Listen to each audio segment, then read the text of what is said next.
नमो प्रज्ञाश्रमणाय नमः श्रीबालयोगिने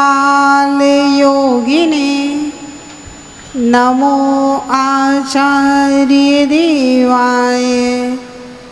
नमः श्रीविरागसिन्धवे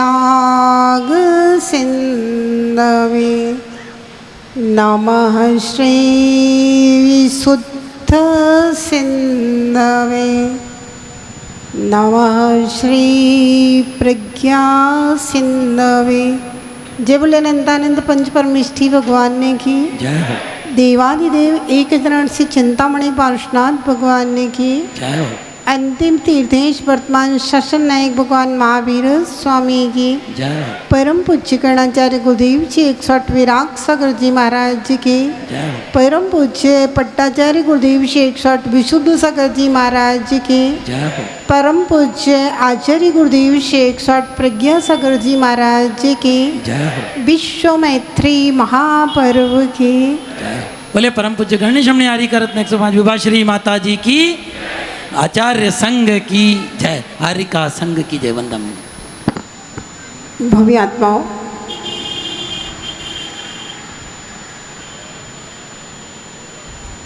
चार मिले 64 खिले, 20 रहे कर जोड़। क्षमा ऐसी चीज है हर्षे रोम करोड़। आज के समय में हर व्यक्ति हंस नहीं सकता और हर व्यक्ति अपने जीवन में किसी न किसी परेशानी से परेशान होकर के उदास मुख बना करके रहा करता है। आचार्य महाराज कहते हैं जैनों का एक ऐसा पर्व है जहाँ 10 दिन 10 लक्षण धर्म आगम में श्रमण धर्म कहे गए हैं। वहीं पर क्षमावाणी पर्व, श्रावकों का पर्व, पर्युषण पर्व के बाद आया, जहाँ पर सिर्फ मन में ही नहीं वाणी में भी क्षमा क्षमा निकलता है और वाणी से व्यक्ति के व्यक्तित्व का परिचय होता है, व्यक्ति के व्यक्तित्व की पहचान होती है। और आज का यह दिन यद्यपि क्षमावाणी पर्व तो पर्युषण के एक दिन बाद आ गया था, लेकिन कोटा समाज की एक ये परंपरा रही है, एक व्यवस्था बना करके रखी है समाज ने कि पर्युषण के बाद जो पहला रविवार आता है उस दिन सार्वजनिक रूप से क्षमावाणी महापर्व। मैंने कई प्रांतों में विहार किया, झारखंड, बिहार, बंगाल, मध्य प्रदेश, उत्तर प्रदेश, राजस्थान। एक कोटा शहर ही ऐसा है जहाँ पर संपूर्ण समाज की एक साथ क्षमावाणी पर्व मनाया जाता है। ये समाज की एकता और अखंडता का प्रतीक है।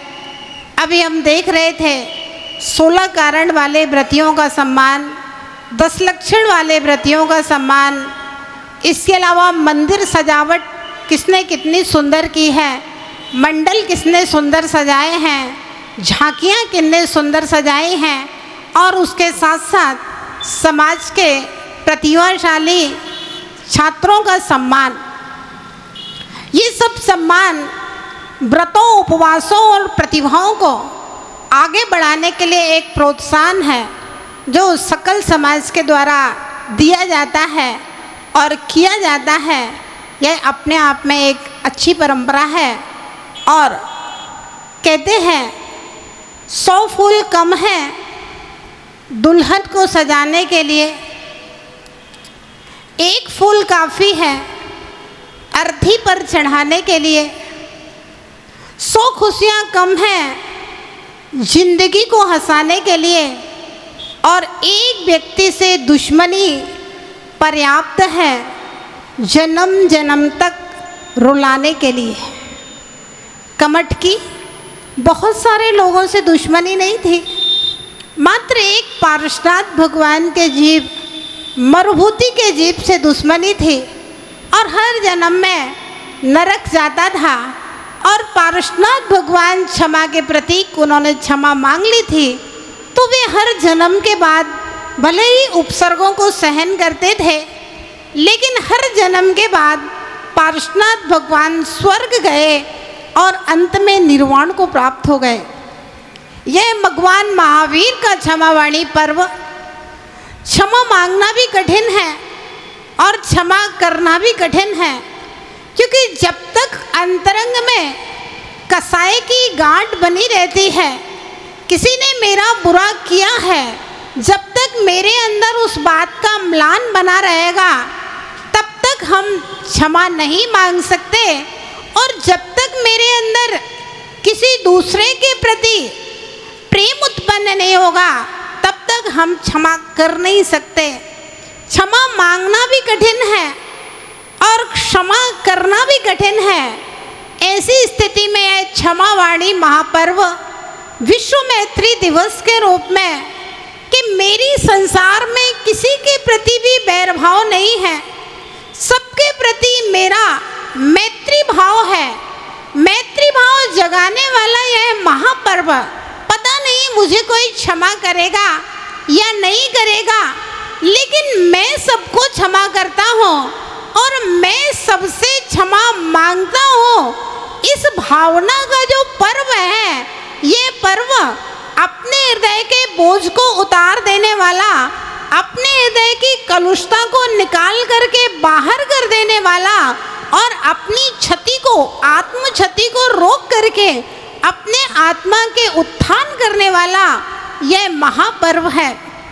भव्यात्माओं, कौन हमसे क्षमा मांग रहा है और कौन मुझे क्षमा कर रहा है, इस विषय को मन में रख करके अगर सच्चे हृदय से दुनिया के प्रत्येक जीव से हम क्षमा याचना कर लेते हैं, क्षमा कर देते हैं दूसरे को, तो दूसरे को तो कल्याण होगा कि नहीं होगा मुझे नहीं पता, लेकिन अगर मैं अपना कल्याण करना चाहता हूँ तो भगवान महावीर कहते हैं और पार्श्वनाथ का जीवन चरित्र कहता है कि आप क्षमा कर दो और आप क्षमा मांग लो, आप क्षति से बच जाएंगे, आपका उत्थान हो जाएगा, आपकी गति ऊर्ध्व गति, निरंतर आप ऊपर उठते जाएंगे, ऊपर उठते जाएंगे। तो ये क्षमावाणी पर्व दूसरे के लिए नहीं, ये क्षमावाणी महापर्व अपने आत्मा के उत्थान के लिए, स्वयं के कल्याण के लिए, स्वयं की क्षति को रोकने के लिए, अपने आप को ऊपर उठाने के लिए है। क्योंकि वाणी से ही व्यक्ति के व्यक्तित्व की पहचान हुआ करती है। और कहते हैं कि न जाने कितने जन्मों में हमने किन किन जीवों का उपयोग किया है। इस संसार में जब हम जन्म लेते हैं, जीवन जीते हैं, तो बहुत सारे जीवों का उपयोग हमारे द्वारा होता है। पता नहीं किस द्रव्य में, किस क्षेत्र में, किस काल में, किस भाव में और किस भाव में हमें किसकी कहाँ आवश्यकता पड़ जाए। इसलिए संसार के जितने भी प्राणी मात्र हैं, चाहे वे एक इंद्रिय हो, दो इंद्रिय, तीन इंद्रिय, चतुरेंद्रिय, पंचेंद्रिय, संगी असंगी, देव नारकी, मनुष्य त्रियंत, प्राणी मात्र से क्षमा याचना, क्षमा मांगना और उसके साथ साथ जिनके साथ हम रहते हैं उनसे सबसे पहले क्षमा, और जिनसे हमारे काम पड़ते हैं। क्योंकि बहुत बार ऐसा होता है हमें अपने कांटे दिखाई नहीं देते और दूसरे के कांटे हमें चुभते हैं। अक्सर ऐसा ही होता है, जब दूसरा हमसे जोर से बोलता है, दूसरा अगर अपशब्द बोलता है तो हमें बहुत चुभता है, लेकिन हम किसी से क्या बोल रहे हैं और दूसरे को भी चुभता है, इस बात का हमें एहसास नहीं हो पाता है।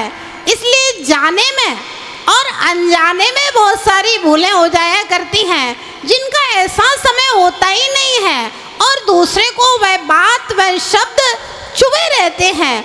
ऐसी स्थिति में जाने अनजाने की भूलों को भी अगर हम सच्चे मन से, अच्छे मन से, विशुद्ध परिणामों के साथ व्यवसायों की मंदता के साथ में, पूरे प्रेम के साथ में अगर क्षमा याचना अंतरंग से कर लें तो वो आत्माओं ये विश्व मैत्री पर्व, महादिवस क्षमावाणी पर्व सार्थक और सफल हो जाएगा।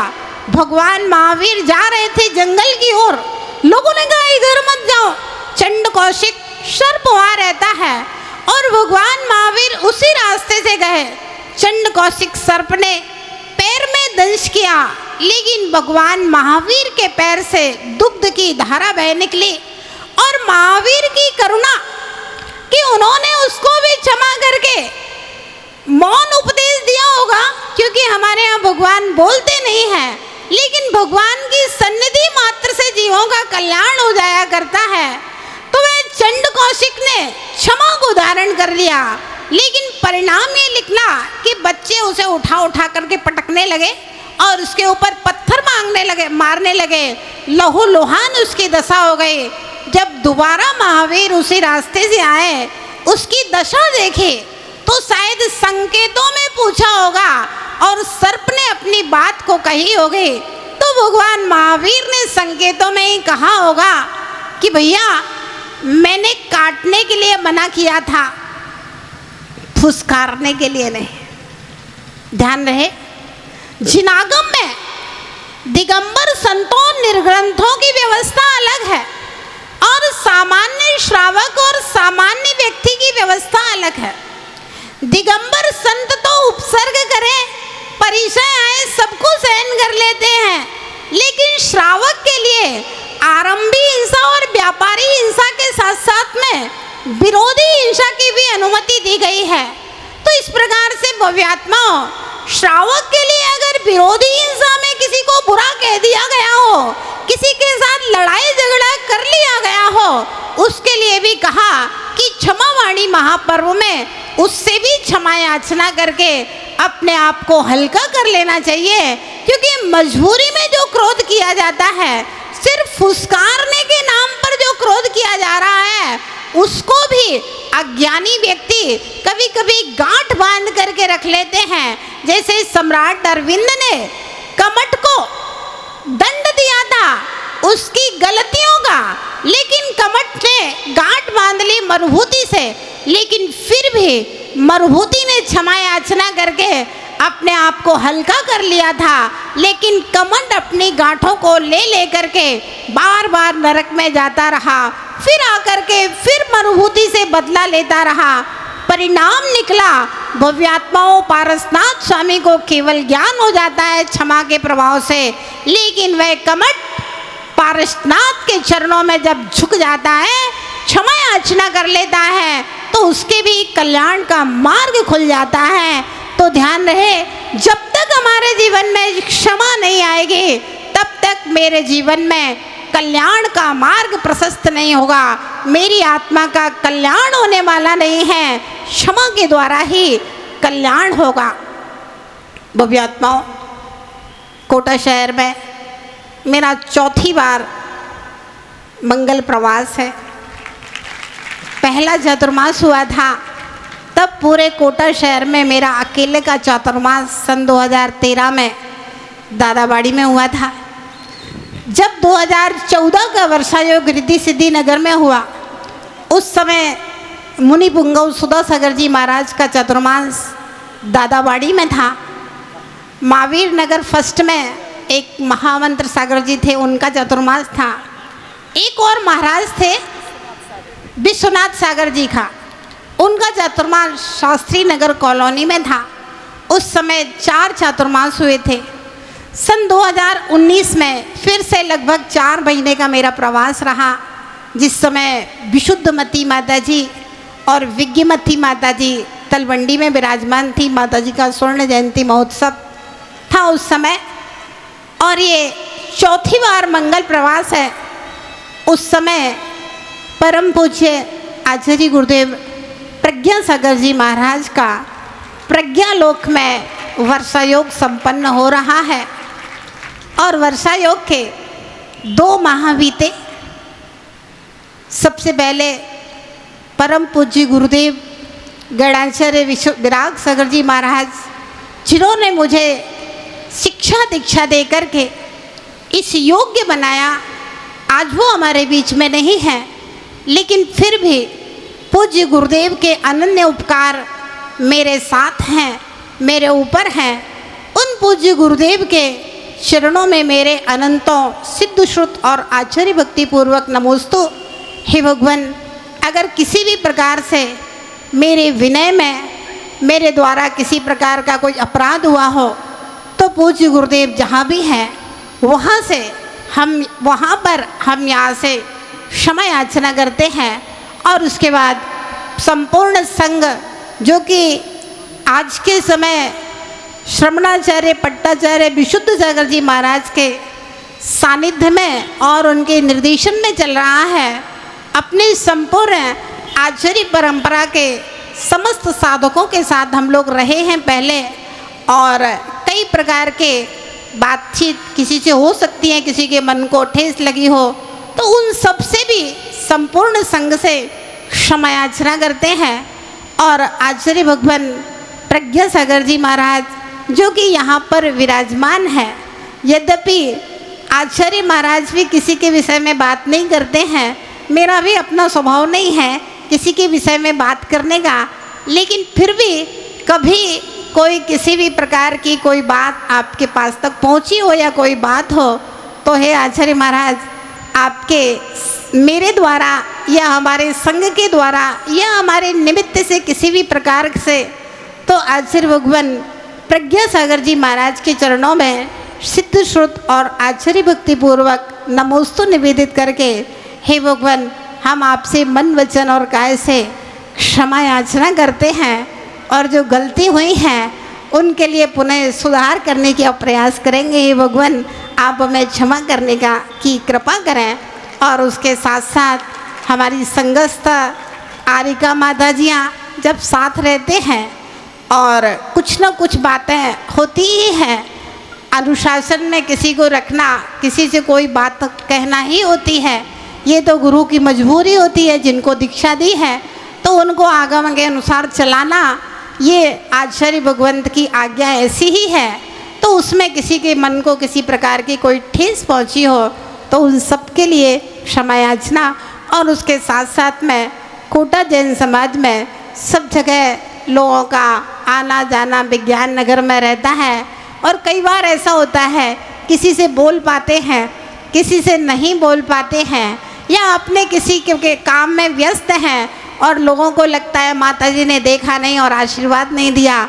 कभी ऐसी कोई भी बात किसी के मन में छुपी हो लगी हो तो उन सबसे मेरी ओर से क्षमा याचना और सबके लिए मेरी ओर से क्षमा भाव है, सबके प्रति क्षमा भाव है। ऐसा है क्षमावाणी पर्व, सबके मन को पवित्र करने वाला है। हाथ जोड़ करके आँखों में प्रेम और रोम रोम हर्षित कर देने वाला यह क्षमावाणी पर्व भगवान महावीर ने हम सबको दिया है। और इस पर्व के दिन सबसे क्षमा याचना करके हम अपनी आत्मा को पवित्र करें, पावन करें और अपने गुरुओं के चरणों में हमेशा नतमस्तक रह करके, क्योंकि गुरु का आशीष अगर शीश के ऊपर रहता है तो शिष्य हमेशा उन्नति करता है। और जिस समाज के ऊपर गुरु का आशीष रहता है, हमेशा वर्षायोग होते रहते हैं, वह समाज हमेशा उन्नति करता है, उत्थान करता है। उस समाज का यश कीर्ति दसों दिशाओं में फैलता है। तो ऐसे आचार्य प्रज्ञा सागर जी महाराज के श्री चरणों में बार बार नमन करके वंदन करके हे भगवान, आपका आशीर्वाद हमेशा हमारे मस्तक पर बना रहे, ऐसी मंगल भावना के साथ आचार्य श्री के चरणों में नमोस्तु। जय बोलिए भगवान महावीर स्वामी की जय।